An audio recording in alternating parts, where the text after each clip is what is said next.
Ukraine Europe কান্ট্রির যদিও নন সেনজেনভুক্ত একটি দেশ, বর্তমানে এই দেশটি রাশিয়ার সাথে যুদ্ধে লিপ্ত হওয়ায় এই দেশটি অনেক ধ্বংসে পরিণত হয়েছে, যেহেতু এটি যুদ্ধ বিধ্বস্ত একটি দেশ। কিন্তু এই দেশটি একসময় অনেক উন্নত ছিল।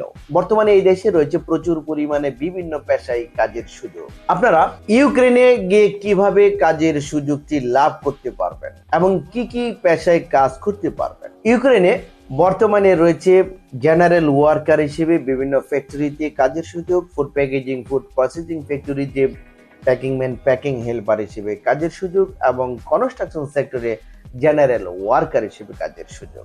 এছাড়া যারা দক্ষ রয়েছেন, বিশেষ করে কনস্ট্রাকশন সেক্টরে যারা দক্ষ, তারা কনস্ট্রাকশন সেক্টরে দক্ষ টেকনিশিয়ান হিসেবে কাজের সুযোগ পাবেন। এছাড়া যারা শিক্ষিত রয়েছেন, তারা আবাসিক হোটেল, রেস্টুরেন্টে কাজের সুযোগ পাবেন। এছাড়া রয়েছে ইউক্রেন হচ্ছে কৃষি নির্ভরশীল একটি দেশ। এই দেশে প্রচুর পরিমাণে গমের চাষ হয়। এই এগ্রিকালচার ফার্মে জেনারেল ওয়ার্কার হিসেবে অনেক লোকের প্রয়োজন রয়েছে। প্রিয় দর্শক, ইউক্রেনে প্রত্যেকটি সেক্টরে প্রতিদিন কাজ করতে হবে আপনাকে 8 ঘন্টা করে। সপ্তাহে 6 দিন কাজ করবেন, একদিন ছুটি পাবেন, থাকা কোম্পানি দিবে, খাওয়া আপনার নিজের। ওভারটাইমের ব্যবস্থা রয়েছে। ইউক্রেনে অদক্ষ শ্রমিক হিসেবে আপনি স্যালারি প্রাপ্ত হবেন 70,000 টাকা থেকে শুরু করে পর্যায়ক্রমে 80,000 টাকা পর্যন্ত।